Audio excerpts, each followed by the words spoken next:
Menteri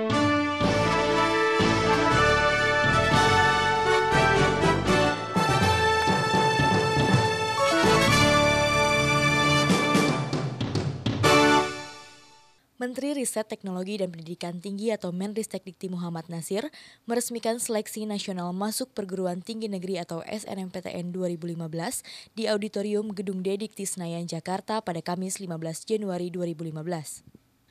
Menristekdikti menjelaskan, dalam SNMPTN tahun 2015 ini, jumlah alokasi daya tampung mahasiswa baru setiap prodi paling sedikit 50%, sedang biaya penyelenggara SNMPTN ditanggung oleh pemerintah.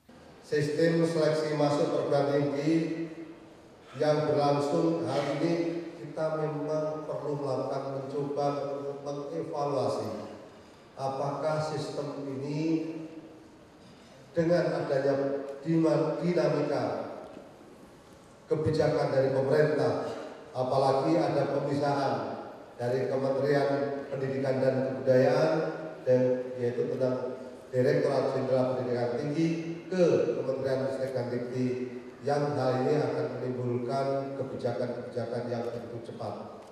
Oleh karena itu kami berharap kita di perguruan tinggi negeri harus merespon positif atas perubahan tersebut dengan dinamika tersebut demi untuk kelancaran proses pembelajaran di negeri ini.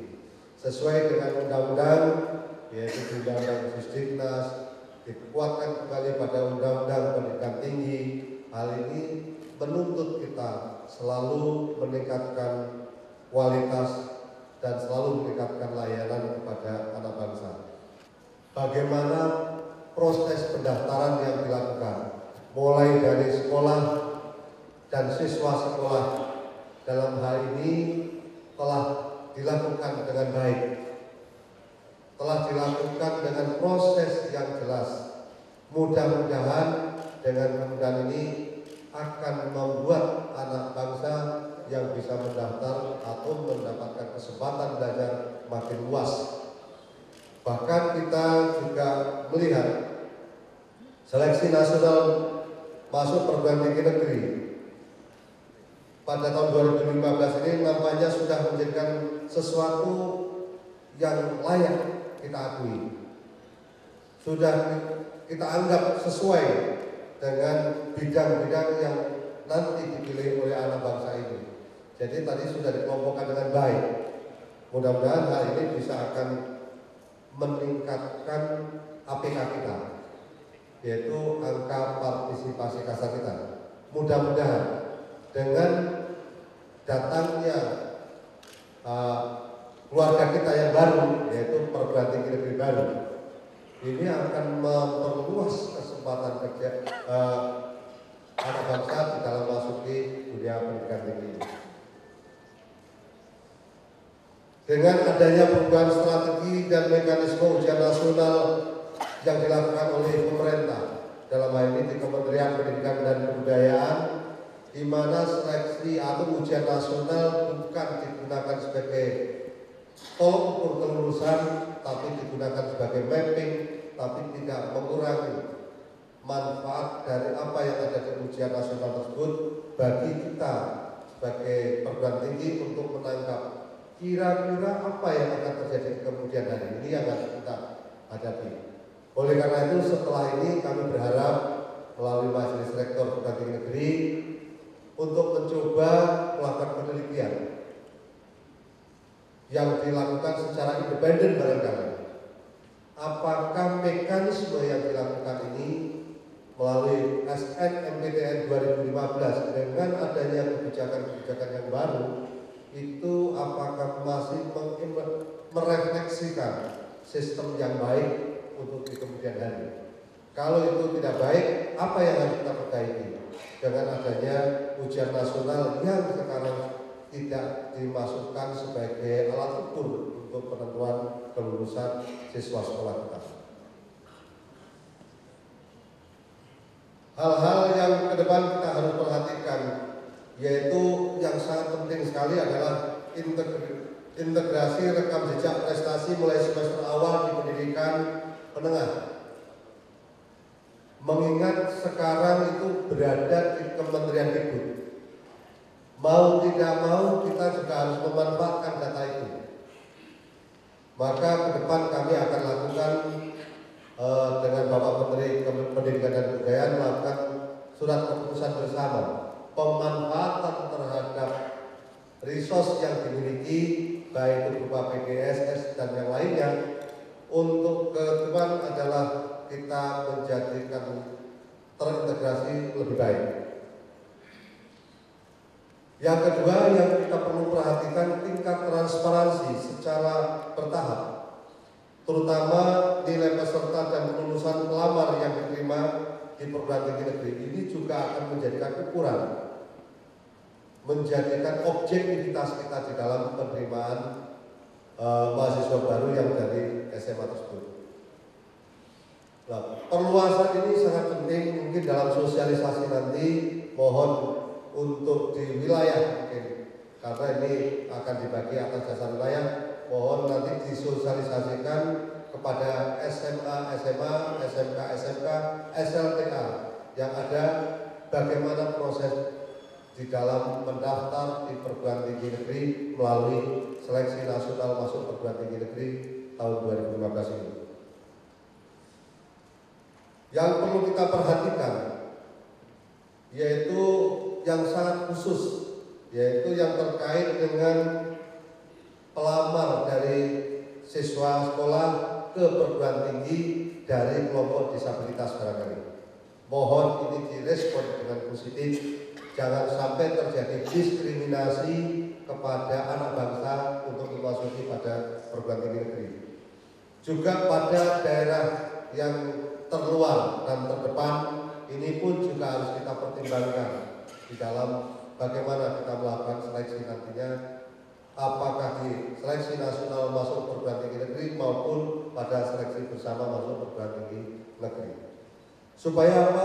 Pemerataan pendidikan ke depan akan menjadi lebih terjamin, lebih merata kepada seluruh anak bangsa, baik dari ujung barat sampai ujung timur, baik dari utara maupun selatan. Dalam acara tersebut, Menristek Dikti juga menyaksikan penandatanganan perjanjian kerjasama antara Panitia SNMPTN 2015 dengan PT Telkom, simulasi pengisian pangkalan data sekolah siswa atau PDSS, dan pendaftaran SNMPTN 2015. Acara ini juga dihadiri oleh Ketua Umum Majelis Rektor Perguruan Tinggi Negeri Indonesia Heri Suhardianto, Direktur Enterprise Bisnis PT Telkom, Rektor, perwakilan guru, dan tamu undangan. Bapak Menteri Ristek Dikti dan Dikti dan hadirin yang berbahagia, berdasarkan pasal 73 ayat 1 Undang-Undang Nomor 12 Tahun 2012 tentang pendidikan tinggi, penerimaan mahasiswa baru PTN untuk setiap program studi dapat dilakukan melalui program penerimaan mahasiswa secara nasional dan bentuk lain. Selanjutnya, berdasarkan Peraturan Menteri Ristek dan Pendidikan Tinggi Nomor 2 Tahun 2015, Pasal 2 dan 5 diatur bahwa senam PTN atau SNMPTN yang dilakukan oleh masing-masing perguruan tinggi negeri berdasarkan hasil penelusuran prestasi akademik tahun mahasiswa memiliki kuota penerimaan minimum 50%. SBMPTN yang dilakukan oleh PTN secara bersama-sama dengan seleksi yang ditetapkan berdasarkan hasil ujian tertulis atau kombinasi hasil ujian tertulis dan ujian keterampilan calon mahasiswa memiliki kuota penerimaan minimum 30% dan atau penerimaan mahasiswa baru secara mandiri yang dilakukan sendiri oleh PTN yang seleksinya diatur dan ditetapkan oleh masing-masing PTN yang memiliki kuota maksimum 20%. Bapak Menteri Ristek dan Dikti dan hadirin yang berbahagia, pada acara peluncuran ini kami laporkan hal sebagai berikut. Jika pada tahun 2014 kami mengikuti senam PTN sebanyak 62 PTN, pada tahun ini bertambah menjadi 63 PTN, yaitu dengan keikutsertaan Win Fathahilah Palembang yang pada tahun lalu baru mengikuti SBMPTN 2014. Pada tahun ini pula kami mulai mengundang 13 PTN baru untuk turut serta dalam berbagai pembahasan dan sosialisasi sistem penerimaan mahasiswa baru, dan insya Allah akan mulai bergabung dalam SBMPTN 2015 yang rencananya akan diluncurkan dalam beberapa bulan mendatang. Ke-13 PTN tersebut diharapkan sekali dapat bergabung pada Senam PTN 2016. Aplikasi pangkalan data sekolah dan siswa PDSS dan pendaftaran siswa yang akan merekam semua data prestasi akademik siswa yang diisikan oleh sekolah dan isian pilihan prodi dan PTN oleh siswa telah siap dan pada saatnya dapat diakses publik. Kami telah menetapkan jadwal kegiatan Senam PTN 2015 dengan rincian sebagai berikut. Pengisian dan verifikasi PDSS yaitu mulai dari 22 Juni sampai 8 Maret 2015. Pendaftaran dimulai dari 13 Februari 15 Maret 2015. Pengolahan data nilai 16 Maret sampai 22 Maret 2015. Penyerahan data kepada PTN 23 Maret 2015. Proses seleksi 24 Maret sampai 4 Mei 2015. Rapat hasil seleksi dan cetak SK sampai 5 sampai 7 Mei 2015. Pengumuman akan dilakukan sesegera mungkin setelah ujian atau kelulusan sekolah di seluruh Indonesia ini diumumkan. Pendaftaran ulang peserta yang lulus Senam PTN jatuh pada tanggal 9 Juni 2015 bersamaan dengan ujian tertulis SBMPTN 2015. Berdasarkan data tahun 2013, dengan jumlah pendaftar Senam PTN sebanyak 765.531, di mana 128.266 diantaranya adalah pemohon bidik misi. Tahun 2014 sebanyak 777.536 pendaftar dengan pemohon bidik misi 151.638 orang. Kami memperkirakan untuk tahun ini tidak kurang dari 800.000 siswa akan daftar Senam PTN 2015. Demikian pula Bapak Menteri dimohon berkenan untuk mengupayakan peningkatan kuota bidik misi seiring dengan masuknya PTN baru. Karena diharapkan dengan adanya bidik misi itu bisa membantu teman-teman untuk menjangkau 20% minimal itu dari 20% dari penerimaan itu dari keluarga yang kurang beruntung secara ekonomi. Pada akhir acara, Menristek Dikti menggelar jumpa pers dengan didampingi Ketua Umum Majelis Rektor Perguruan Tinggi Negeri Indonesia Heri Suhardianto, Ketua Umum SNMPTN 2015 Rohmat Wahab, dan Rektor dari Universitas Negeri. Dalam jumpa pers tersebut, Menristek Dikti berharap SNMPTN bisa memperbaiki tingkat penyerapan siswa dan kualitas keluaran yang berkorelasi dengan serapan tenaga kerja. Ini tadi barusan melakukan peluncuran, yaitu seleksi nasional masuk perguruan tinggi negeri tahun 2015. Di mana peluncuran ini adalah kegiatan rutin yang harus dilakukan di dalam penerimaan mahasiswa baru di Indonesia. Tadi sudah disampaikan semuanya, materi apa saja dan caranya bagaimana. Mungkin inilah yang bisa kami sampaikan pada saat itu. Ya, mohon nanti dari wartawan barangkali yang kalau ada pertanyaan yang terkait.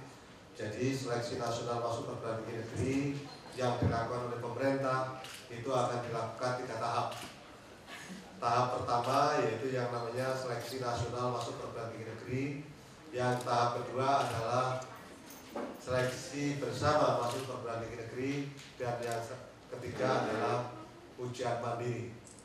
Sedangkan seleksi nasional masuk perguruan tinggi negeri adalah suatu seleksi yang dilakukan oleh pemerintah, ya, yang prosesnya itu adalah dari siswa sekolah SMA, data dari kelas 1, kelas 2, dan kelas 3.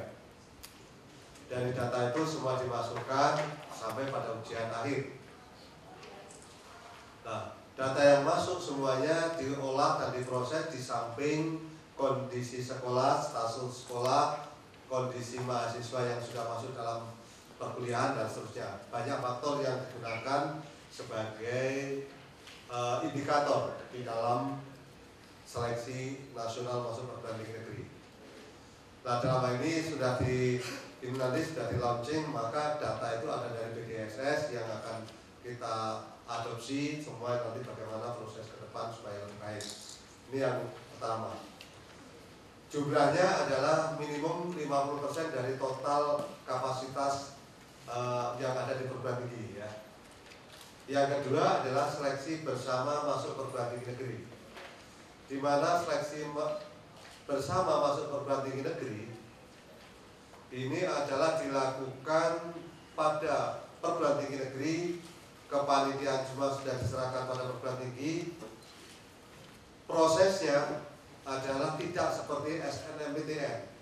Prosesnya adalah melalui pendaftaran yang dilakukan oleh panitia dari berbagai calon mahasiswa di seluruh Indonesia. Nah, setelah itu ada nanti tanggal ditetapkan kapan itu dilakukan ujian seleksinya. Jadi ujian tulis maksudnya, atau mungkin ada ujian praktek barangkali yang memerlukan praktek. Sehingga seleksi ini yang tadi SNMPTN hanya menelusuri dari siswa dan SBMPTN melalui ujian tulis. Yang ketiga, ini jumlahnya adalah maksimum adalah 30 minimum ya 30% kalau salah. Tadi juga minimum 50%, minimum 30%. Sedangkan yang terakhir adalah ujian mandiri. Ini diserahkan kepada semua perguruan tinggi negeri sesuai dengan kapasitasnya, sesuai dengan kemampuan yang dimiliki, dan sesuai dengan apa yang ditetapkan oleh perguruan tinggi negeri. Nah, jumlah atau kapasitas maksimum itu adalah 20%. Jadi kami minta untuk semua PTN baru juga dilibatkan di dalam proses pembelajaran ini, proses seleksi ini. Ya, jadi yang dimulai dari awal seperti PTN yang lama, ini dalam seleksinya. Sedangkan kalau ada SMA yang karena masalah blacklist dan seterusnya, ini adalah biasanya timbul karena fraud atau kecurangan. Nanti mohon panitia bisa menjelaskan. Intinya adalah kami melakukan seleksi ini mencari putra-putra terbaik yang tanpa melalui tes, harapannya ini menunjukkan gambaran yang paling objektif.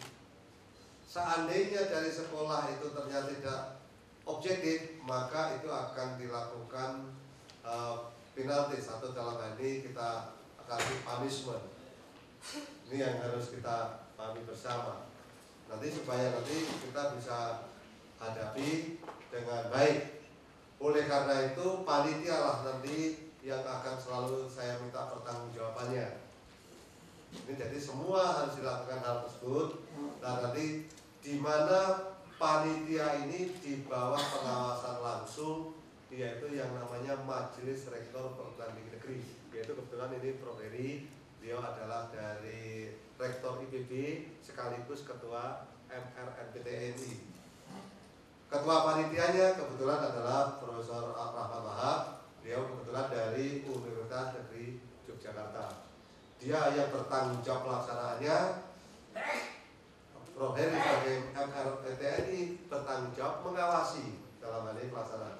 Nanti pemerintah akan memantau perkembangan terjadi itu. Jadi itu yang intinya. Mungkin bisa ditambahkan dari panitia. Terima kasih. Bapak Menteri yang saya hormati dan teman-teman wartawan yang saya hormati, dan Bapak Ibu yang ada di depan. Pertama tentang PTN baru. Jadi perlu diketahui bersama bahwa proses untuk menerima teman-teman PTN baru itu tidak hanya sekarang, sebenarnya sudah berlangsung beberapa tahun yang lalu, yang itu selalu berproses. Jadi terutama untuk yang non-tes, ini memang harus dimulai dengan magang dulu. Jadi mengapa magang? Karena mereka untuk bisa mengolah data yang tanpa tes itu harus memiliki nilai SBMPTN yang itu dikaitkan dengan mahasiswa baru yang ada di tempat itu yang terkait dengan SBMPTN yang sebelumnya. Dengan begitu harapan kami adalah ada kesamaan kriteria yang dimiliki oleh semua perguruan tinggi negeri. Jadi ini bukan diskriminatif terhadap yang baru, tapi yang baru pada saat ini perlu ada semacam adjustment yang itu dimulai dengan pendampingan. Misalnya Siliwangi nanti Unsil itu pemagang di Universitas Diponegoro. Sementara itu yang Universitas Tidar nanti magang di Undip, karena kemarin UIN atau IAIN Wali Songo kemarin magangnya di UNES, jadi gantian.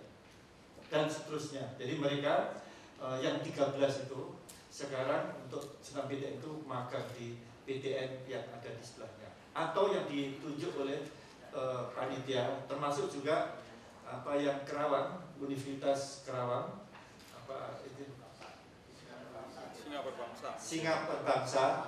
Ini kita menunjuk IPB untuk bisa mendampingi atau tempat untuk pemagang bagi Universitas Kerawang itu, dan seterusnya. Dan baru nanti SBMPTN mereka bisa langsung nanti menjadi bagian penting dari SBMPTN 2015. Jadi mereka nanti bergabung real itu di 2015 di SBMPTN, dan itu pun juga panloknya mengikuti sesuai dengan nanti disepakati oleh majelis rektor atau panitia. Ini yang pertama.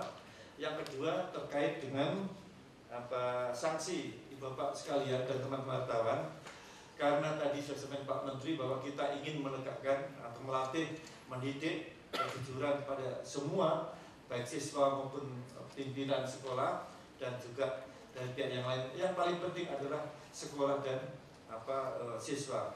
Kami percayakan sebelumnya kita punya dua nilai yang kita junjung adalah kebersamaan dan kejujuran. Nah, kita ingin memberikan kesempatan mereka berbuat jujur. Kalau diindikasi ternyata ada satu siswa atau calon mahasiswa itu dibuktikan betul-betul melakukan ketidakjujuran, maka didis posisinya sebagai calon mahasiswa baru. Tapi kalau nanti secara otomatis dibuktikan bahwa di sekolah tertentu itu ternyata tidak hanya satu saja, atau sekolah itu melakukan keterlibatan secara langsung, maka sekolah itu yang diberikan sanksi. Dan sanksi untuk yang siswa berlaku pada tahun itu, dan untuk sekolah diberlakukan pada tahun berikutnya. Dan tahun berikutnya akan di black, tidak akan pernah bisa masuk untuk mengirimkan siswanya, terutama PDSS tahun berikutnya. Karena itulah kami mengingatkan bagi semua sekolah untuk berbuat jujur. Dan perlu diketahui kami pun juga merasa punya keterbatasan. Contoh di Jakarta kemarin, ada SMK yang tidak pernah merasa dapat informasi yang cukup. Nah, kami tahun ini proaktif akan mendorong semua PTN di provinsi masing-masing mengelis SMA, SMK, MA, MAK untuk bisa dapat sosialisasi. Jangan sampai ada sekolah yang tidak memperoleh sosialisasi. Dan itu akan diharapkan zero sekolah yang tidak tersentuh oleh informasi ini, baik langsung maupun tidak langsung. Jadi ini terus kita lakukan perbaikan di sana sini. Mengapa saya bisa katakan begitu? Karena kemarin kita mengundang beberapa sekolah dan terbukti sekolah kami dan itu kebetulan tidak tahu kalau ada proses seperti ini SMK di Jakarta. Jangankan di Kalimantan atau di Papua, di Jakarta saja tidak bisa tersentuh oleh informasi ini. Nah, inilah realitas yang ada. Tapi kita ingin melayani yang lebih baik dari waktu ke waktu.